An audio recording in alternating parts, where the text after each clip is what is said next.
worst stricken polio victims were placed in iron lungs.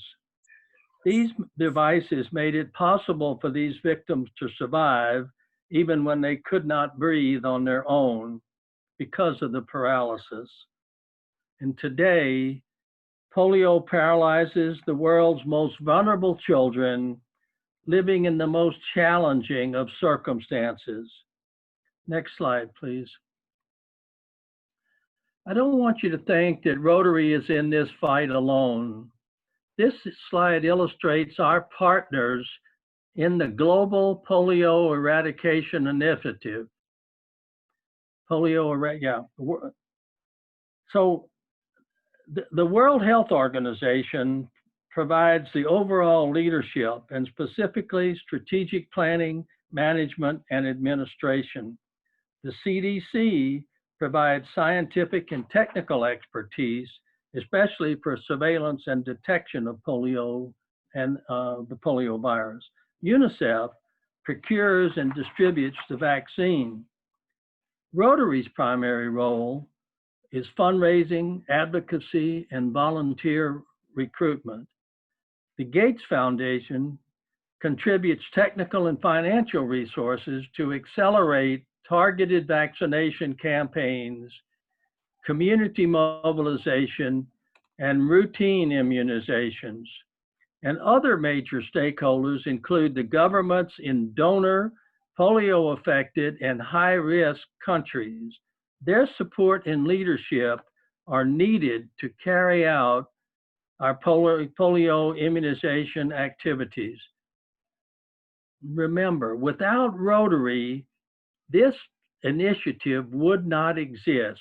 Only Rotary had the clout to get all these people together in 1988, actually Gates later, but most other partners in 1988, they started, and it was Rotary that got it started. So next slide, please. Here's some good news. At the outset in 1988, more than 350,000 people were stricken by polio every year. That's almost 1,000 every day in 125 countries. And today, because of the efforts of Rotary and its partners in the GPEI, there are only 3 endemic countries. It's Pakistan, you can see them on the map there, Pakistan, Afghanistan, and Nigeria. And we see, I think I just lost, am I still on? Can you hear me? Okay, you're nodding your head.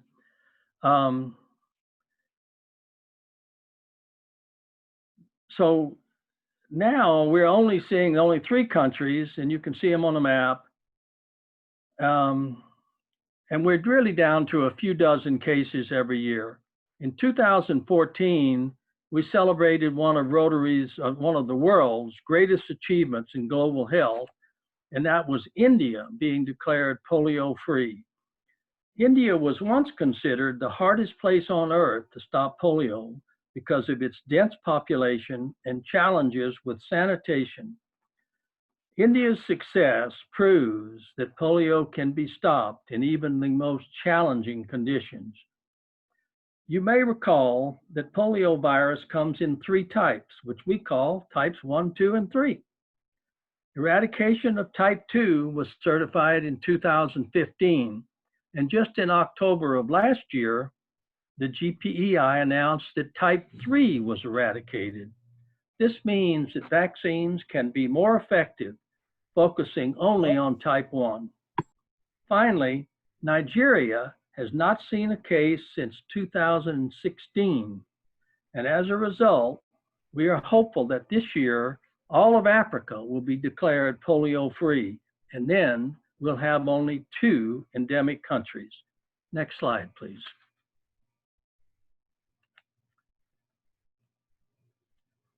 Here you see the results of some of the challenges that we face, even prior to COVID-19. Despite the dramatic decline in polio cases over the last decade, we have seen an increase in the past 2 years, with well over 100 cases last year. And so far this year, we have 59 cases, 47 in Pakistan and 12 in Afghanistan. Despite this discouraging trend, Rotary and its partners in the GPEI remain optimistic that we will succeed in eradicating polio. Next slide, please. As shown on the previous slide, progress was fragile even before COVID-19. At the beginning of this year, an all-out effort was underway to reach all children and to maintain the political commitment and financial support necessary to succeed, and also to finally eradicate polio. The GPEI strategic plan of 2019 to 23 addresses each of these challenges head on. And if you've not read it, I encourage you to do so. You can download it from the GPEI website. The challenge is especially acute in Afghanistan.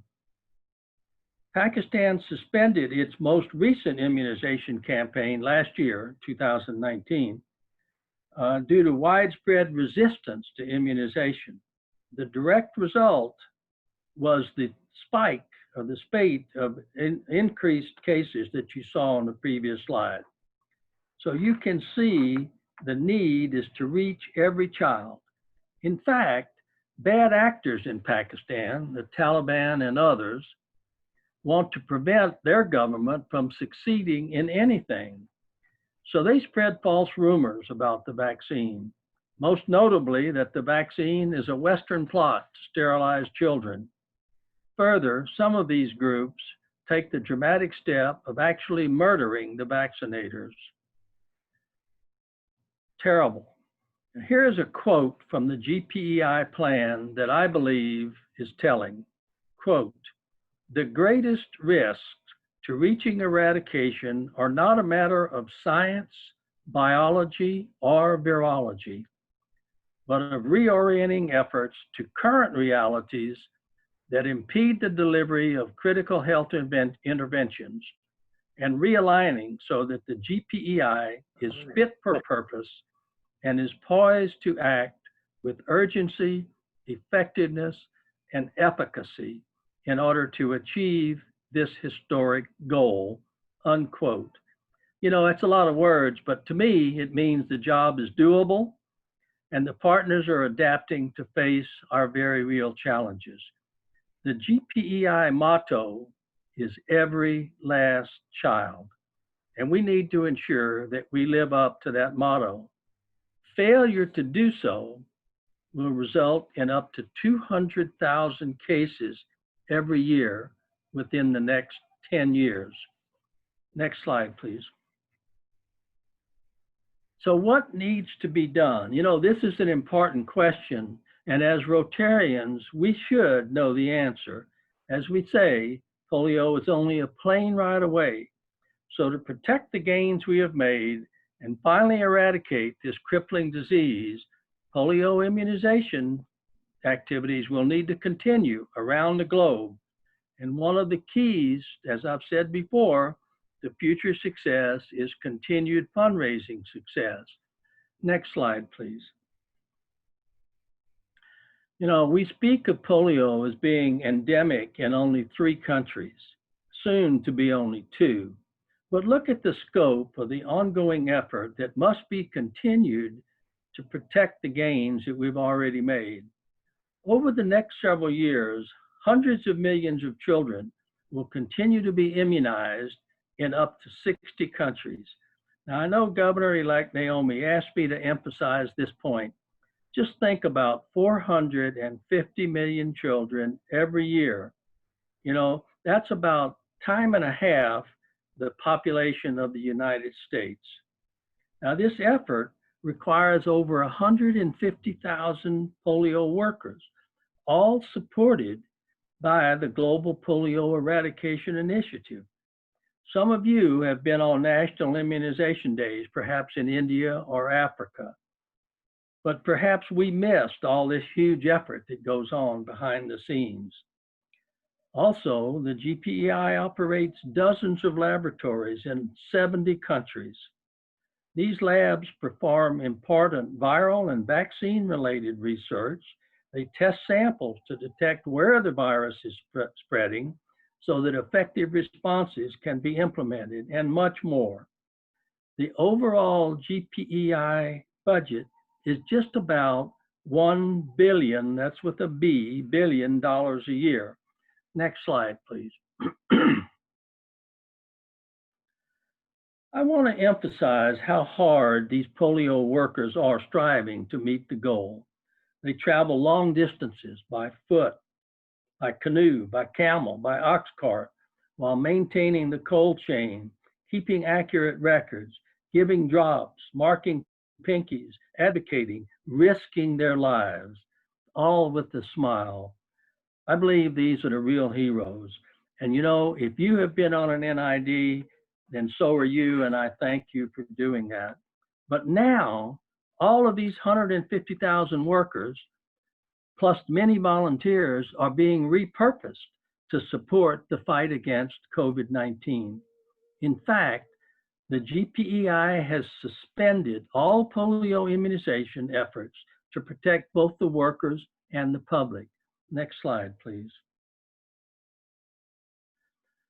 The loss of momentum on the polio front will have a deleterious effect on our efforts to eradicate polio. And it is not known at this time when polio immunizations will resume. But meanwhile, this slide just shows what some of the polio workers around the world are doing. For example, the polio surveillance network in 60 countries is also detecting COVID-19. Polio surveillance staff around the world are using their expertise to conduct testing and contact tracing, which we hear a lot about in our country. In Nigeria, cell phone technology used by community informants to provide real-time reporting of suspected polio cases is also used to report suspected COVID cases. Polio emergency operations centers in Pakistan, Afghanistan, and Nigeria are used to coordinate COVID-19 response. And a polio call center in Pakistan is also now a COVID call center, and many other activities. Next slide, please.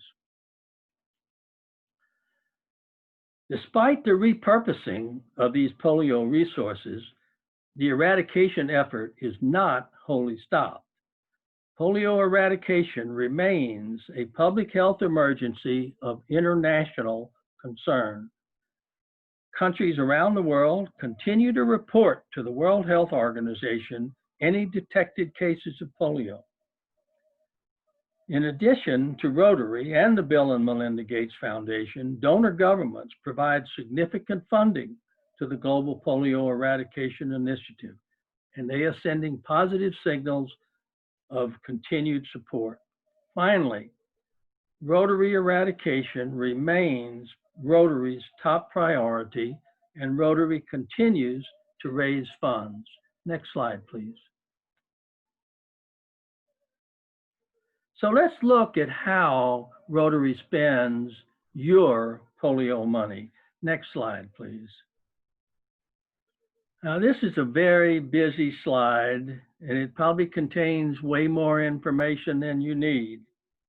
But let's hit some of the high points. And please understand, this data is from 2018-19. That's the last Rotary year. And I do not have the data for the current year. It hasn't been compiled yet. And I suspect that it'll be different from this just because the priorities, different things are going on. But let's look at the map first.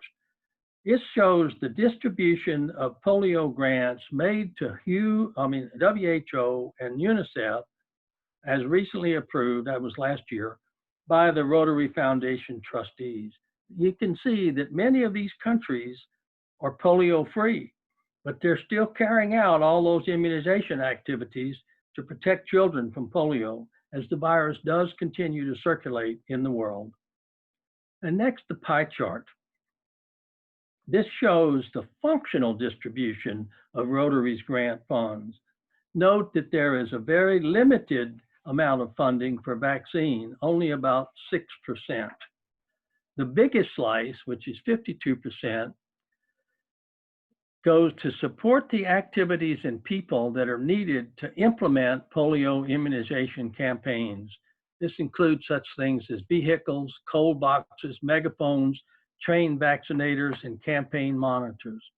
And in case you can't read the others, you have about 25% for advocacy and social mobilization, 21% there, 15% for surveillance and detection, and smaller amounts for research and experts. Next slide, please. So given that the GPEI budget still remains at about $1 billion, what can you do to help? And that's what I really would like to talk about, how you and your club can help Rotary and the whole GPEI meet its goals. Next slide, please. You know, one of the real things that I could use your help on is identifying potential major donors. If you know someone in your club who could give 10,000 or even 100,000 or more to polio, I hope that you'll let DGE Naomi or me know, because we'd certainly like to contact them. One of the most important things you can do, though, is set a goal for giving to polio next year in 2020-21. And then, of course, you'll need to work on that goal. Next slide, please. You might ask, how much should your goal be? Well, let's take a look at Rotary's what we call the Countdown to History. This campaign is designed to raise $50 million every year from Rotary, which is to be matched by the Gates Foundation 2-to-1. So over a 3-year period, that would be $450 million.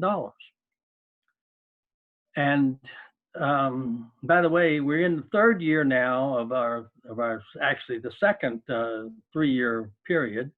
We made the goal the first 2 years. We have some ways to go for this year, although we have some optimism about being able to make it. And I will say that this foundation have committed to continue this campaign for the next 3 years as well. But let's see what that goal, how it breaks down. First, Rotary is asking every club in the Rotary world to give $1,500. This is not a per capita goal, that's a per club goal, okay?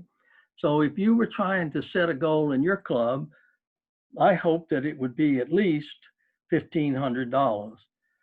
For your information, our zone, which is zone 26, is currently #1 in the world with over 1.5 million in donations. So I hope that you will help us continue that trend over the coming year. And if you do plan a fundraiser, I encourage you to focus on other people's money as opposed to asking your members to donate. Think about that, other people's money.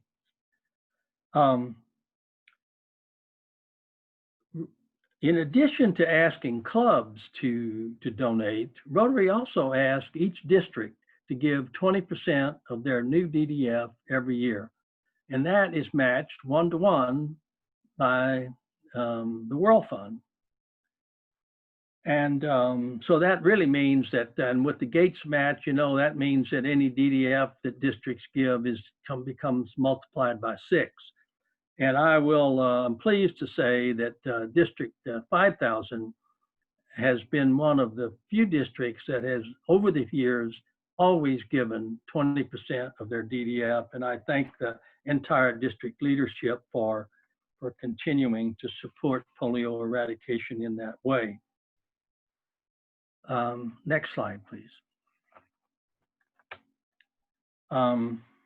You know, World Polio Day occurs every year on October 24th. And in case you don't know, the reason that that date was selected is that's the birthday of Dr. Jonas Salk, who developed the first polio vaccine, the one that used the shots back in the 1950s. Just think what a different world we would be in if we didn't have a polio vaccine. You know, everybody is scrambling right now trying to get this COVID vaccine, and we'd be in the same boat with polio if we didn't have that vaccine. So thinking about World Polio Day, next slide, please. What I'd like you to consider is having an event to showcase Rotary's efforts, bring the public in, tell your stories, and really World Polio Day is a good time to do that. You can get your message out with a lot of people, and you can do some fundraising as well. So, and there's lots of tools and information about this on the website, on the End Polio Now, endpolio.org website. So an event is really a good way to help your fundraising and get the public involved. And now I'd like to tell you a little bit about next slide, please, about a fundraising event that we have. I know that Governor-elect Naomi mentioned this earlier. It's called the Ride to End Polio that we have here in Houston. It is one of the most successful polio fundraisers ever. We have raised more than $60 million for polio, counting the Gates match. And as Governor-elect Naomi said, I'm pleased to say that I've participated every year and have cycled up to 100 miles and raising funds. Now, we realize that most people can't come to Tucson to participate with us. So we started the indoor ride to end polio. In the indoor ride, we invite every club or district in the world, including yours, to form a team. Each team member rides a stationary bike at home or gym for a self-selected number of minutes and raises funds in support of his or her ride. Last year, we had about 20 teams, I think, and they raised several hundreds of thousands of dollars to support polio eradication. This is really a ready-made fundraiser, again, focusing on other people's money. It includes fun, fitness, fellowship, and fundraising. If you have a Rotaract or an Interact club in your district or in your club, then I know that those young people would love to participate in this activity and they would help you raise some money. So I hope you'll make your club aware of this opportunity. We have a trophy at Rotary headquarters. You'll see the picture of it there with John Huco standing next to it. That trophy actually sits right outside of John's office. And on the trophy are inscribed the names of the top fundraisers, the top club, the top district, and the top individual. So you have an opportunity to win that trophy in the Ride to End Polio. Next slide, please.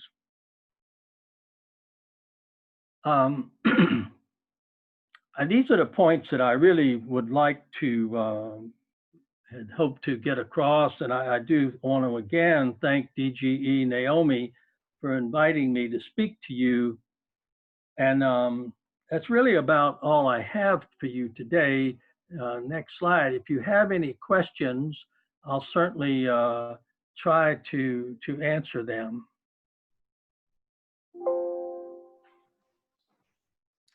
And I believe that Rich is going to have a few words also. So. Yes. Okay. Thank you, Ernie. If there are no questions for Ernie at this time, you may have after I have a few words. But anyway, I want to thank you so much, Ernie, for a really good presentation, a lot of information. I could listen to that 2 or 3 times more and get a lot more out of it, actually. So thank you so much. What it shows us, what Ernie is really showing us, is that Polio Plus really is more than just polio eradication, isn't it? It's a lot more. And that's the thing that we really don't understand that much. and something that I think we need to share with our club members so that our club members know what the plus means. And, you know, it's all these other things that go into. We all think that polio eradication is just going out and giving the drops to the children and so forth. That's the whole deal. It's not the whole deal by any means. And nowadays, Polio Plus, the plus is even more involved with the COVID-19 effort. And so our money that we contribute to Polio Plus today, goes to help to work towards the development of the vaccine and the eradication of COVID-19 also. So that's a point that I'm trying to make clear to our members too. So here in District 5000, what we're doing is we're asking all of our members to make a one-time donation of about $25 or more, based upon the fact that every week they used to go to a club meeting, pretty much, and they had breakfast, lunch, dinner, or drinks, and spent probably about that much or more. So if we could see our way clear, each member, to donate one time that amount of money, every member of our district, we'd raise about $35,000. And if you multiply that by the 3 times of the Bill and Melinda Gates Foundation, it would come up to about $100,000. So that's what we're asking members to do by Memorial Day, which is next Monday. So we've been pushing that effort now for about a month, and we want to really push it hard here now for this week, and hope that members will step up to the plate and contribute so that we can make a big impact ourselves, this small group out here in these islands in the middle of the Pacific. We can make a big impact also and help do some real good for Polio Plus. Thank you for giving me this opportunity. I had a quick question. So you're saying that now they're fighting for the COVID-19, the people that were working on the polio, that's kind of stopped, and they're working on the front lines of COVID, and is that where the funding will be going towards now for a while, or? That is correct. Polio immunization campaigns have been suspended since earlier this year, certainly by February or March. Those were completely stopped. A lot of that other work, the workers that you see in the labs, they're still there, but they're being used to support some COVID activities, as I mentioned, like the contact tracing. You hear about that a lot in the States, and those folks are really being repurposed for the time being. And I suspect, I can't guarantee this, but I suspect they're still being paid by the GPEI. Just for the time being, until we get COVID behind us, we're not going to be going door to door. Look, that's how you get how these most of the immunization campaigns work. They go out and go to every door, and the people know where they are, and they go and they vaccinate those kids. They're not doing that now because it's not safe. Good question. Yeah, thank you for asking that. You know, one other thing I wanted to mention that I was hoping somebody would ask is, well, just exactly how do you make a donation? Making a donation is really simple.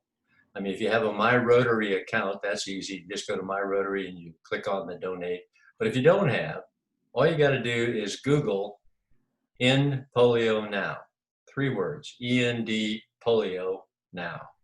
And that will bring you to a website that will take you right to where you make the donation. So it's really simple. It's really easy.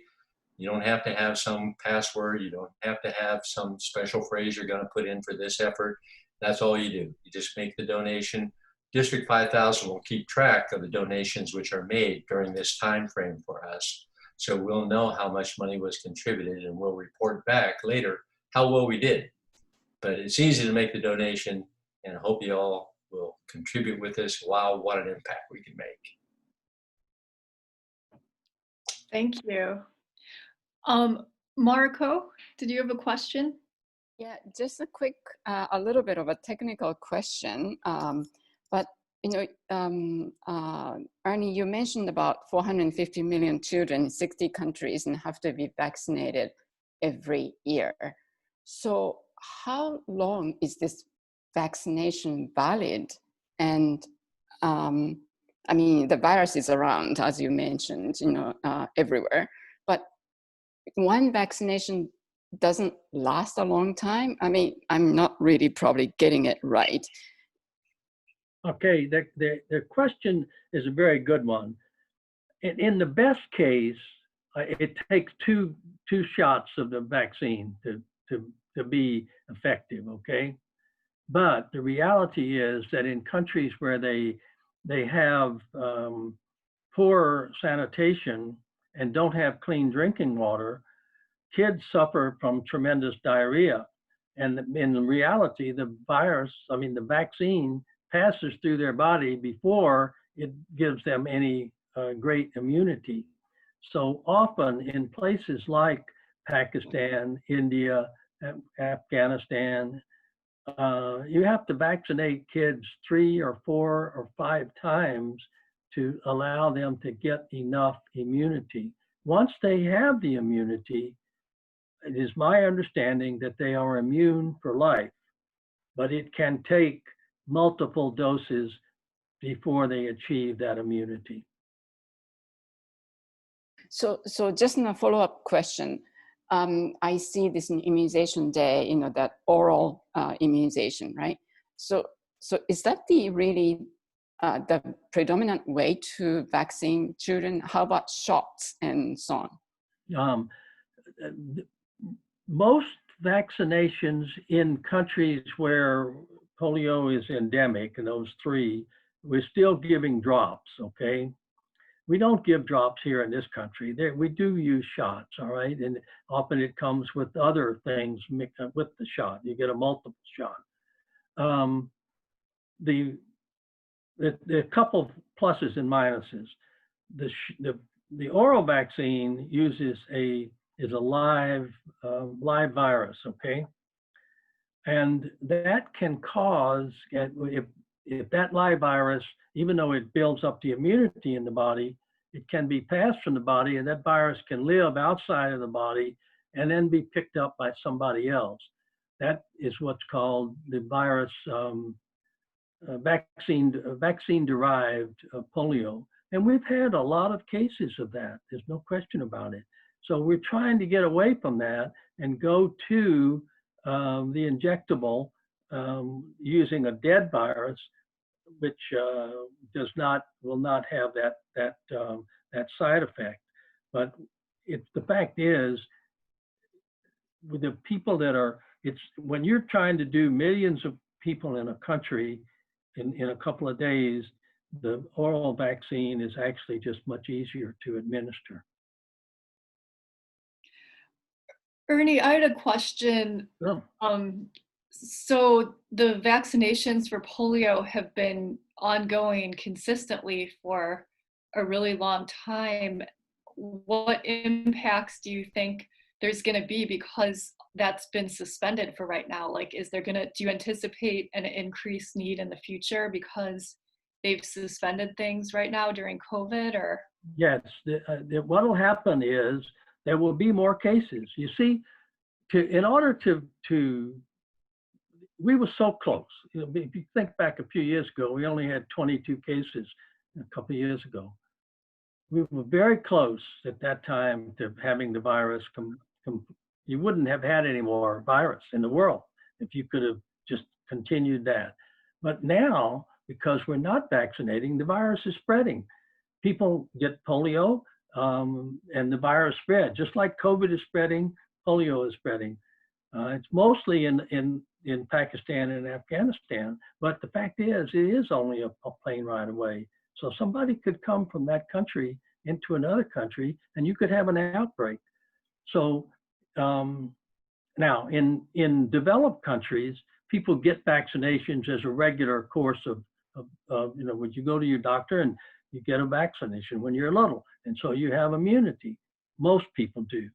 But even in some developed countries, some people are not getting vaccinated or at least not the percentage that's needed. I think that the answer is you need to have about 85% of the people vaccinated in order to have what's called herd immunity, all right? If you can get 85% of your people vaccinated, then the virus will not spread. That's what the scientists say. We're going to have more outbreaks especially in Pakistan and Afghanistan, because they're not able to vaccinate now. How much it spreads beyond there, it really is a measure of how much those people travel. So yes, we are at risk. I mean, people here are at risk if someone travels here with that virus. Thank you. Does anybody else have any questions? Katie? So if we wanted to participate in an immunization day once COVID, how often do they occur, or any information you have about that? Yes, there are a number of Rotarians who organize polio trips, usually taking 12 or so to India or some African country. And I can certainly provide, and those trips are obviously suspended right now, but I can certainly provide your district leadership with the names and contact information of a few. Some you may know. Ann Hussey is my classmate. She lives in Maine, and there's a Rotarian in California who does a lot of them, whose name escapes me right now, but I mean, they'll start up as soon as they can. Thank you. Okay, any other questions for Ernie before we close? No? I just want to acknowledge Laura Steelquist. I see you there. And when you came to speak at our club a few years ago about your experience going on one of the trips for the polio vaccination, it was really inspiring. So I just wanted to say thank you. Thank you.